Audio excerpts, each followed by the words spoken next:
Hello students, मैं संजीव मिश्रा अपने YouTube channel पर आप सभी का हार्दिक स्वागत करता हूं।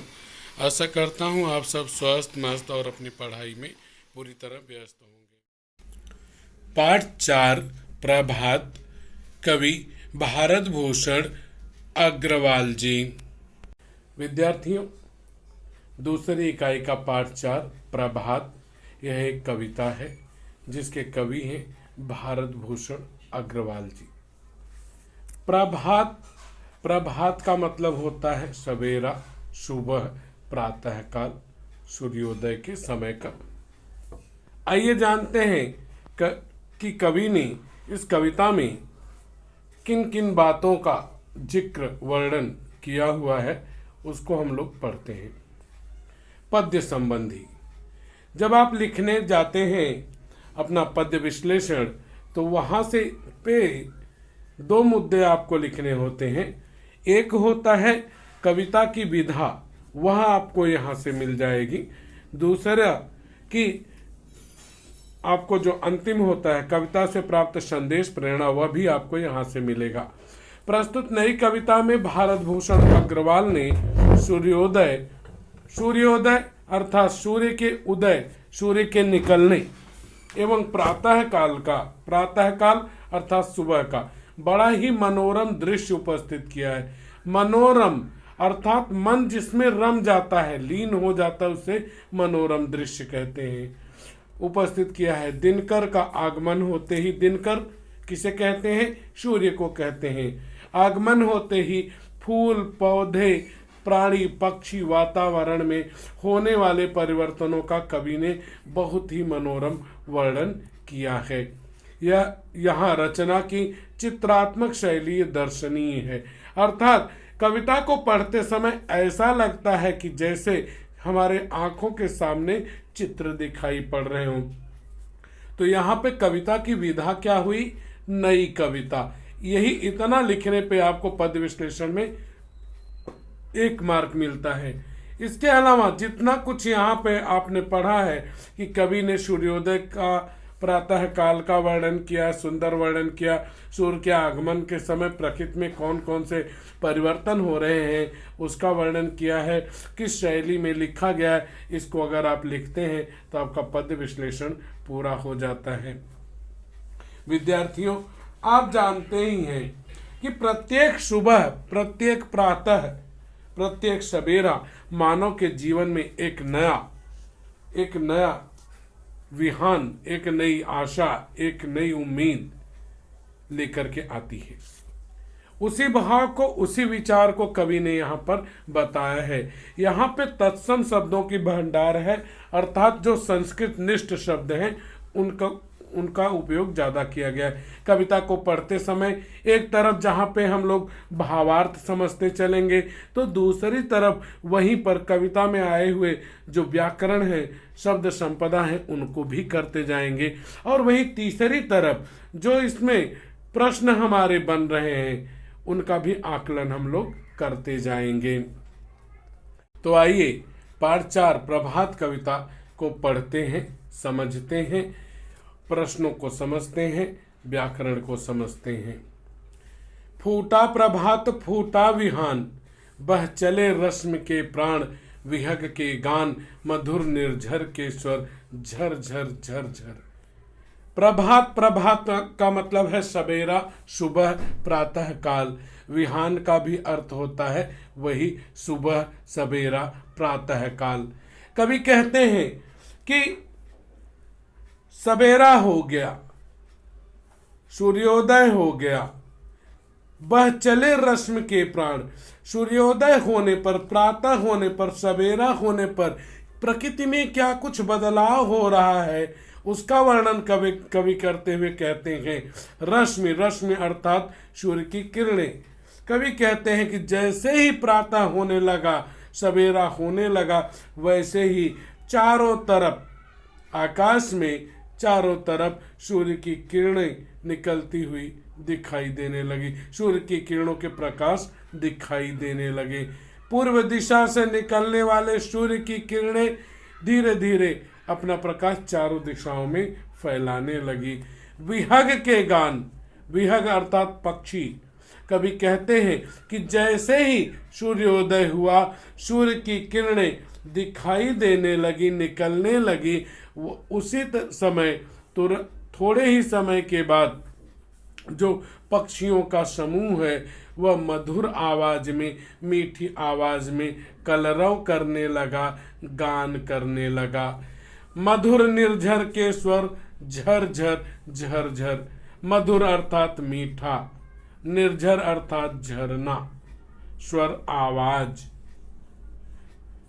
कभी कहते हैं जब प्रातः हो गई, पक्षियों का समूह कलरव करने लगा, पक्षी बोलने लगे, सूर्य की किरणें निकलने लगी, तब झरने की मधुर आवाज, झरझर की आवाज यह हमें सुनाई पड़ने लगी। तो यहाँ पर आपका जो प्रश्न बना कि प्रभात होते ही या विहान होते ही या प्रातः काल होते ही प्रकृति में आया बदलाव, तो पहले बॉक्स में हम लिखेंगे कि सूर्य की किरणें निकलने लगी, दूसरे बॉक्स में लिखेंगे कि पक्षी कलरव करने लगे, और तीसरे बॉक्स में लिखेंगे कि झरनों की मधुर आवाज, झरझर की मधुर आवाज सुनाई देने लगी।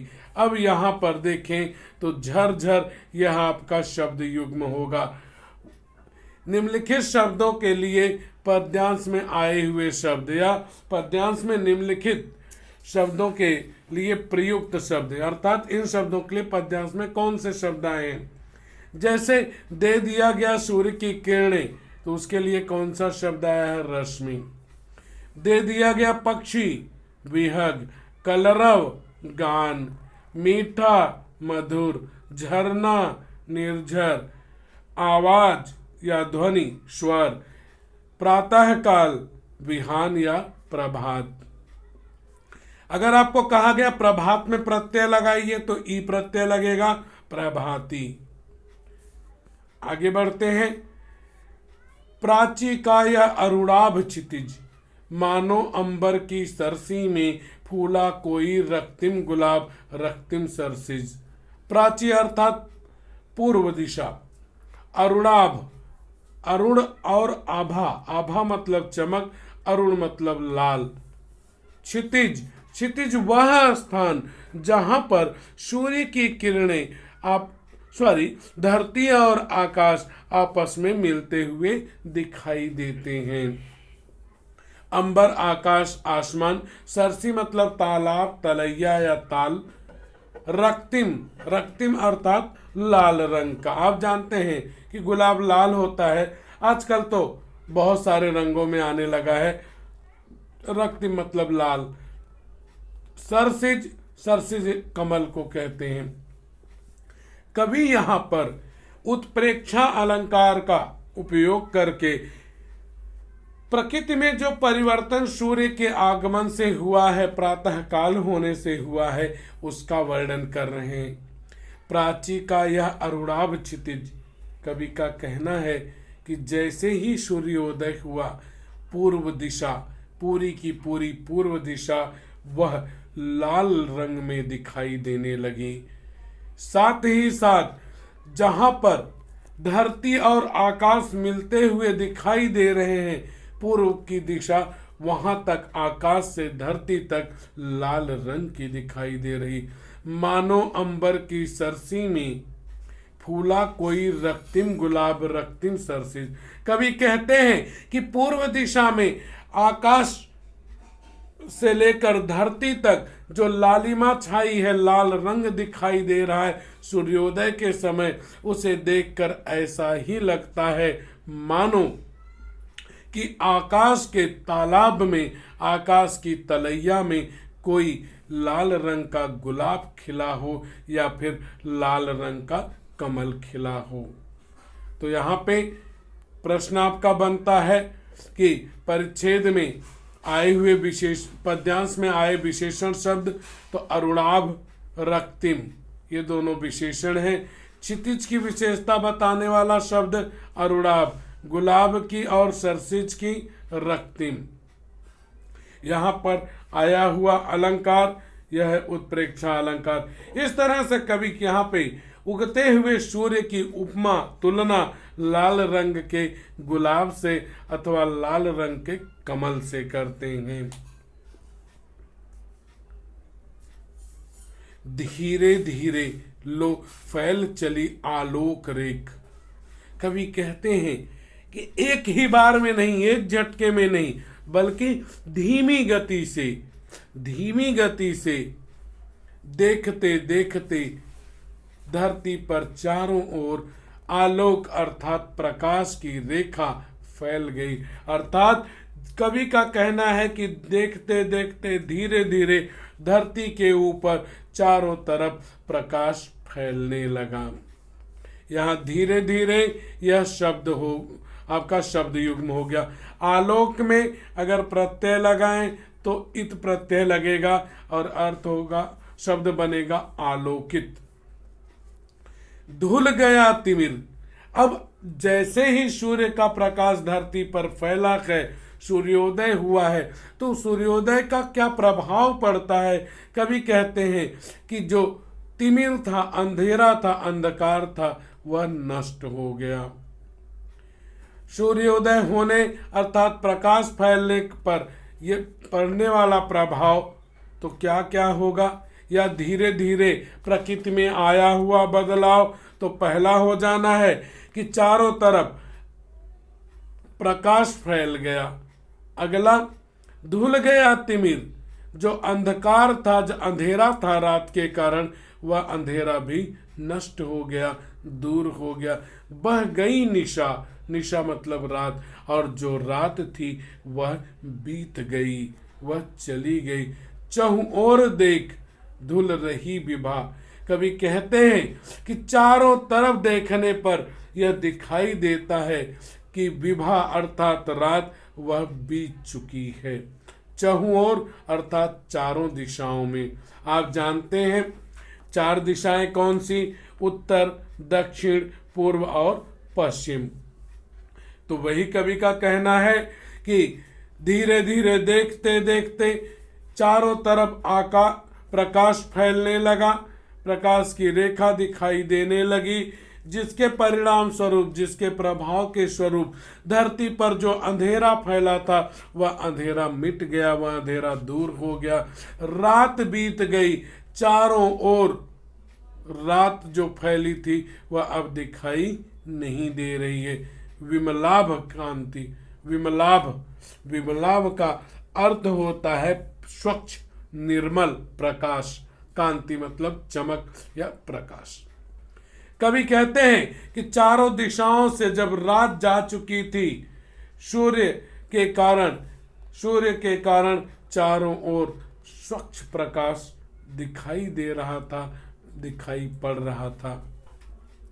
चारों ओर से जब सूर्योदय होने पर रात गायब हो गई, तब चारों दिशाओं में यह दिखाई दे रहा था, निर्मल और स्वच्छ प्रकाश ही दिखाई दे रहा था। तो यहाँ पे प्रश्न बना कि धीरे धीरे प्रकृति में आया हुआ बदलाव या यह चीजें दिखाई पड़ी कि चारों ओर प्रकाश दिखाई पड़ा, अंधकार नष्ट हो गया, रात बीत गई और चारों तरफ स्वच्छ और निर्मल प्रकाश दिखाई पड़ा। अब दिशा दिशा सस्मित। यहाँ पे स उपसर्ग है, स्मित मतलब होता है मुस्कान लिए हुए। विस्मित मतलब आश्चर्यचकित, आश्चर्य से भरी हुई। कवि कहते हैं कि आगे क्या परिणाम हुआ सूर्योदय होने पर। जब सवेरा हो गया, चारों ओर स्वच्छ प्रकाश फैल गया, अंधेरा दूर हो गया, तब क्या हुआ। अब दिशा दिशा सस्मित अर्थात सुबह होने पर, प्रातः काल होने पर दिशा दिशा अर्थात सभी दिशाएं, चारों दिशाएं वह सस्मित अर्थात प्रसन्न हो गई।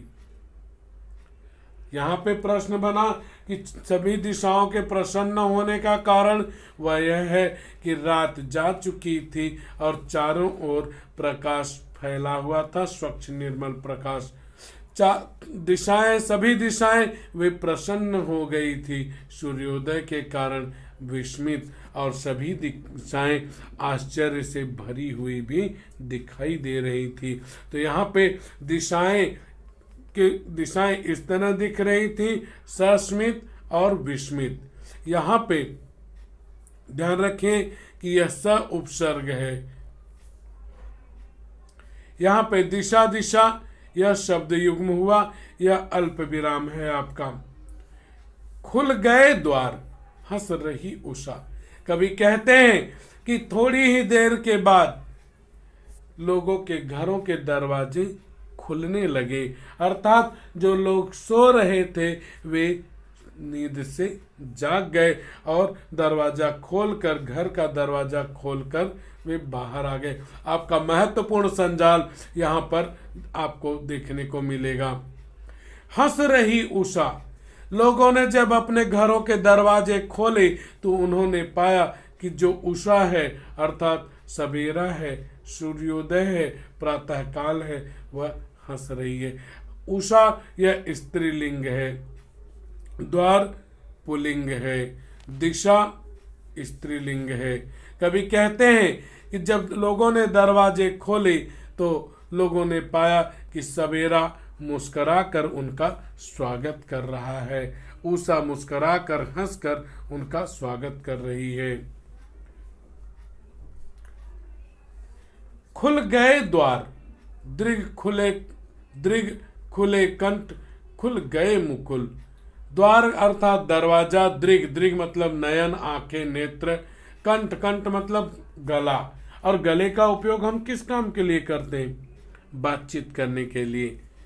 मुकुल मतलब कलियां। यहाँ पे खुलने का मतलब हो गया यहाँ पे कि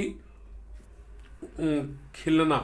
कभी कहते हैं कि जो लोगों के बंद दरवाजे थे वे खुल गए। लोग रात के समय अंधेरे में जो लोग सो रहे थे, प्रातः काल हुई तो उन्होंने अपने वे उठ गए और उन्होंने अपने घर के दरवाजे खोल दिए। क्या क्या खुल रहा है वह यहाँ पे कवि ने बताया।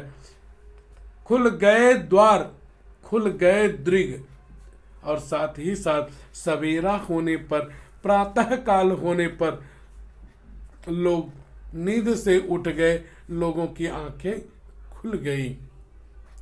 खुले कंठ, साथ ही साथ लोग आपस में बातचीत करने लगे। खुल गई मुकुल। बगीचे के पौधों में जो कलियां लगी थी, मुकुल अर्थात कलियां, जो कलियां लगी थी, सवेरा होने पर, प्रातः काल होने पर वे कलियां खिलकर फूल बन गई। तो यहाँ पर हुआ कि प्रभात या सवेरा होने पर ये खुल गए। तो पहले बॉक्स में द्वार, दूसरे में दृग, तीसरे में कंठ और चौथे में मुकुल आना है। कभी कहते हैं कि प्रातः काल होने पर प्रकृति में ये चीजें खुल गई तो वही 4 चीजें आएंगी।